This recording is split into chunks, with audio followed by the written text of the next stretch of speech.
actor and crew then say, oh, you know what, we'll all suffer together and we'll put on shorts and t-shirts? No, Of course they didn't do that. No, really? Wow. Oh, okay. That changes everything. Anybody else have a question? You back there? Hi. Without the public access, clip in the beginning, it's really a timeless film, I think. Like, it could be in the 90s or now or in the 80s, and I was wondering, what the thinking was behind that. Thank you. I take that as a compliment. It's a compliment. Thank you very much. That was something that Sam and Jamin and I worked a lot on. And we wanted the movie to feel. We really talked about this idea that there is a New York that exists right now in this moment that isn't just a mall. And that, when I go outside of the city and I meet people who visit New York a lot, they're like, oh, it's turned into a mall. And I'm like, well, you go to the places in New York City that are like a mall, and so therefore that's what you think, and that there is this other city that's still very much alive and active. But having said that, I think in doing that there is a little bit of a throwback feel to it, hopefully. So we wanted everything to be really current, but we were also trying to explore a little part of New York that maybe, invokes another era. So thank you. The soundtrack is very soulful. Who came up with that? That's a plant, by the way. We got a lot of people asking questions today. I don't know if you answered. Thank you very much.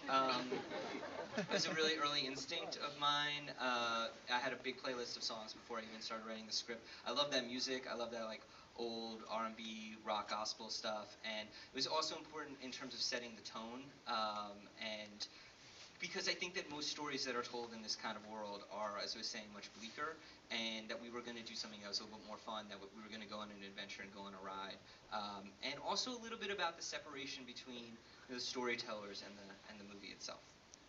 How long did it take you to write the script? I wrote a draft in about 3 or 4 months, and then just constantly rewriting all the time, and then it went through a whole nother phase. So it was a year and a half from there before we were shooting, but just like a whole, we had to, even it wasn't a lot of money, it wasn't easy to get it, and just rewriting every day. And then once Ty and Tashi and Josh and everybody came onto the movie, we did a lot of workshopping, and the script developed from there. Cool. Oh. All right, now there's a lot of pressure on me. One person's gonna love me, and Really good. yeah. Put your hand up if your question's not good. She has a question about the plot. We'll do one more too. We'll get you two. I know they said that, but no, fuck this. It's sleep. I got here late, so we're staying. Some of the plot lines seem to be unfulfilled. Like, they don't bomb the apples, they don't rob the girl. Why is that? Can you maybe talk on that point? We were hoping for a more positive last one. Well, we just said we'd let them ask questions. We didn't say you'd answer. Right. Yeah. You answered the question that I want to answer, which is no. I mean, thank you. Actually, I do some people saw early cuts of the movie and they were like, oh, the footage where Donnie beats up Malcolm just must not have worked, and you cut it. And it's like, no, Donnie wouldn't see Malcolm in those 2 days. We wanted to capture the essence of a couple of days in these kids' life, and not everything gets wrapped up in a bow. At the same time, very, very important for all of us in the performances, in the art direction, the cinematographer, John Miller, cinematographer, to just make something that was very accessible to an audience. And so hopefully you guys weren't bored, but it was not everything we felt needed to get wrapped up perfectly. But no, thank you. I was just trying to be smart. I thought the dialogue. I thought the dialogue was really cool.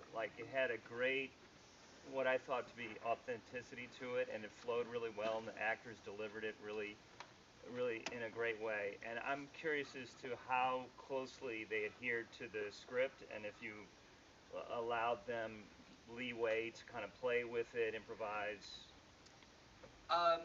It's pretty tightly scripted, but as long as they were getting the beats of the scene, we wanted to make it really natural. So they cursed a little bit more than was in the script, but But we really did a lot of rehearsal, so that when you make a movie like this, New York's going to throw so many things at you that you can't go out into the city streets and be like, let's discover what the scene is about. And so we really needed to go in there but we would find things like the Google How to Pick a Lock was something that he just sort of came up with while we were shooting, and like we then did a lot more takes with it. But yeah, in general they could use their own language, but it was every line was still like there. Cool. I thought it was great dialogue, and the actors did a great job. It was very, very cool. Really good balance. I don't know if she's the lady that's. Well, I think that's all for now. But I want to thank you guys for coming out tonight. I mean, it's opening weekend of the film. Please, if you enjoyed the film, and I'm sure you all did because you've all stuck around, please tell your friends. It's not your part. You go in and tag your friends' impressions and tell them to come see the film here. What she said. Thank you very, very much. Really appreciate it. Also, thank you so much to Wyatt. Oh, it is so much.